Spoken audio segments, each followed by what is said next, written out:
जय हिंद साथियों, हमारे परिवार बिहारी क्लासेस में आपका शुभ स्वागत है। तो आज हम ICAR technician re exam expected cutoff के बारे में बात करेंगे। कल ही यानी कि 10 जुलाई को यह सभी शिफ्टों का एग्ज़ाम समाप्त हो चुका है और इस वीडियो में हम इस आंसर की कब तक आएगा इसके एक्सपेक्टेड डेट के बारे में जानेंगे। सबसे पहले हम जान लेते हैं री एग्ज़ाम डेट। तो यह इस बार एग्ज़ाम हुआ है तो 3 दिन इसका एग्ज़ाम चला है। पहला 7 जुलाई को और दूसरा 8 जुलाई को और तीसरा 10 जुलाई को, यानी 3 दिन में टोटल 8 शिफ्टों में यह एग्ज़ाम समाप्त हो चुका है। 7 जुलाई को 3 शिफ्ट हुआ, 8 जुलाई को 3 शिफ्ट और 9 जुलाई को छुट्टी संडे का था और 10 जुलाई को 2 शिफ्टों में टोटल 8 शिफ्टों में यह एग्ज़ाम समाप्त हुआ है दोस्तों। आगे हम समझते हैं वैकेंसी डिटेल के बारे में। यह जानना काफ़ी ज़रूरी है दोस्तों, क्योंकि वैकेंसी डिटेल के बारे में ही समझ करके हम एक्सपेक्टेड कटअप के बारे में अनुमान लगा सकते हैं। टोटल वैकेंसी 802 पोस्ट पे आई हुई थी एग्रीकल्चर डिपार्टमेंट के थ्रू। यहाँ हम जनरल कैटेगरी की बात करें तो 345 पोस्ट जनरल कैटेगरी के लिए थी और 189 पोस्ट OBC कैटेगरी के लिए थी और EWS के लिए 81 पोस्ट थी और SC यानी शेड्यूल कास्ट के लिए 123 पोस्ट थी और शेड्यूल ट्राइब के लिए 164, यानी टोटल 802 पोस्ट पे यहाँ वैकेंसी आई हुई थी दोस्तों। यहाँ पे अटेंडेंस के बारे में जान लेते हैं, क्योंकि एग्ज़ाम के लिए काफ़ी इंपॉर्टेंट फैक्टर होता है दोस्तों। यहाँ स्टूडेंट अपीयर्ड इन एग्ज़ाम 25 से 30% मात्र प्रेजेंटेशन था। सभी एग्ज़ाम हॉलों में यह देखने को मिलता था कि बहुत कम छात्र प्रेजेंट होते थे। All over India appearance in exam, तो 2 से सवा लाख मात्र छात्र ही पूरे ऑल ओवर इंडिया में एग्ज़ाम दिए हैं इस बार, क्योंकि बहुत सारे स्टूडेंट सेलेक्टेड हो गए हैं ग्रुप डी NTPC, इसलिए एग्ज़ाम में नहीं अपीयर हुए हैं। आगे हम देखते हैं आंसर की के बारे में। एक्सपेक्टेड डेट देख लेते हैं क्या हो सकता है हमारा।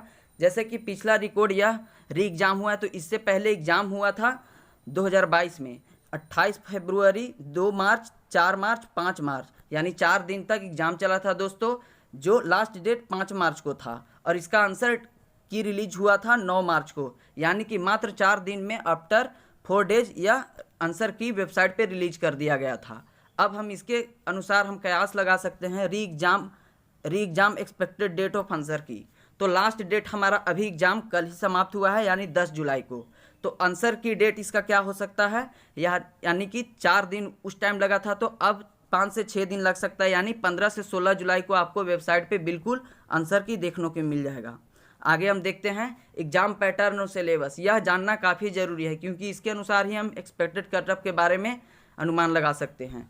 जीके और करंट अफेयर से 25 सवाल आए हुए थे और सोशल साइंस से 25 सवाल आए हुए थे। साइंस सब्जेक्ट से 25 सवाल थे दोस्तों और मैथ से 25 सवाल, यानी कि टोटल 100 सवाल थे और 90 मिनट उसके लिए हमें समय दिया गया था। और निगेटिव मार्किंग की बात किया जाए तो 0.25 निगेटिव मार्किंग थी, यानी कि 4 गलत करने पे एक क्वेश्चन आपका काट लिया जाता। आगे हम देखते हैं यहाँ पे लेवल ऑफ एग्ज़ाम जानना काफ़ी ज़रूरी है। जैसे कि जीके और करंट अफेयर 25 सवाल पूछा गया। बहुत सारे छात्र ऐसे थे जिन्होंने मात्र 15 से 18 क्वेश्चन ही एग्जाम में करंट अफेयर और जीके के अटेम्प्ट कर पाए हैं, यानी कि इसके अनुसार हम कह सकते हैं कि जीके और करंट अफेयर का लेवल मॉडरेट टू हाई रहा है। और सोशल साइंस की बात किया जाए तो बहुत सारे छात्र जो रियली में पढ़ करके अच्छे से गए थे, वो 17 से लेकर 20 क्वेश्चन ही मात्र अटेम्प्ट कर पाए हैं, यानी कि moderate to high level social science का भी रहा है। साइंस का यहाँ बात किया जाए तो 25 सवाल साइंस का पूछा गया था, जिसमें बहुत सारे छात्र 20 से 22 क्वेश्चन ही बनाए थे, यानी कि इसका लेवल मॉडरेट टू इजी कह सकते हैं। 20 से 22 यानी 20 से ऊपर बन जा रहा है, तो मॉडरेट टू इजी लेवल था। और हम मैथ की बात किया जाए जिसमें 25 सवाल पूछे गए थे, तो 12 से 15 क्वेश्चन ही मात्र अटेम्प्ट कर पा रहे थे छात्र, क्योंकि क्वेश्चन बहुत लेंदी और कैलकुलेटिव था और टाइम कंजप्शन बहुत ले रहा था मैथ। इसके अनुसार हम कह सकते हैं ऑल 8 शिफ्ट में question level moderate to high रहा है। जितने भी 8 शिफ्ट का एग्जाम हुआ उसके क्वेश्चन का लेवल मॉडरेट टू हाई ही रहा है। आगे हम देखते हैं अब दोस्तों प्रीवियस ईयर कटअप के बारे में। यह एग्ज़ाम का पहले कटअप क्या था उसके बारे में समझते हैं।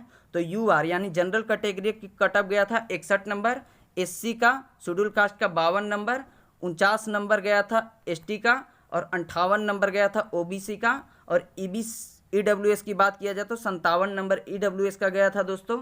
उसके अनुसार हम अब आगे देखते हैं 2018 का ICAR का एग्ज़ाम हुआ था दोस्तों। 2018 में भी एग्रीकल्चर डिपार्टमेंट के द्वारा एग्ज़ाम लिया गया था, उसका कटअप समझ लेते हैं। इसके अनुसार हम आगे अपने रियल कटअप के बारे में देख लेंगे। जनरल का कटअप गया था मात्र 53 नंबर, और OBC की बात किया जाए तो 50 नंबर पे कटअप गया था, और SC का 45 और ST का 42। जनरल 53, OBC 50, SC 45 और ST 42 नंबर कटअप गया था। इसके अनुसार हम इस बार जो अभी री एग्ज़ाम समाप्त हुआ है, कल री एग्ज़ाम एक्सपेक्टेड कटअप हम अनुमान लगा सकते हैं मेरे अनुसार, और बहुत सारे छात्रों द्वारा पूछा गया डाटा है दोस्तों। जनरल का कटअप अगर आप जनरल में 60 से लेकर 64 क्वेश्चन आप सही कर देते हैं तो आप सेफ जोन में खुद को महसूस कर सकते हैं। OBC की बात किया जाए दोस्तों तो 58 से लेकर 62 नंबर जिन भी छात्र छात्राओं का है वे बिल्कुल अपने आप को सेफ महसूस कर सकते हैं। EWS की बात किया जाए, इकोनॉमिक वीकर सेक्शन, तो इसकी बात किया जाए तो 59 नंबर से लेकर 63 नंबर जिनका बन पा रहा है वे बिल्कुल सेफ हैं। SC की बात किया जाए तो 52 से लेकर 55 नंबर जिनका भी इस एग्ज़ाम में हो रहा है वे खुद को सेफ महसूस कर सकते हैं। ST यानी शेड्यूल ट्राइब की बात किया जाए तो 46 से 50 नंबर मात्र इनका कटअप जा सकता है दोस्तों। तो यदि आपका यह कटअप बन रहा है तो खुद को सेफ महसूस करते हैं। हमारा यह वीडियो देखने के लिए धन्यवाद। हमारे इस चैनल को सब्सक्राइब कर लें। धन्यवाद दोस्तों।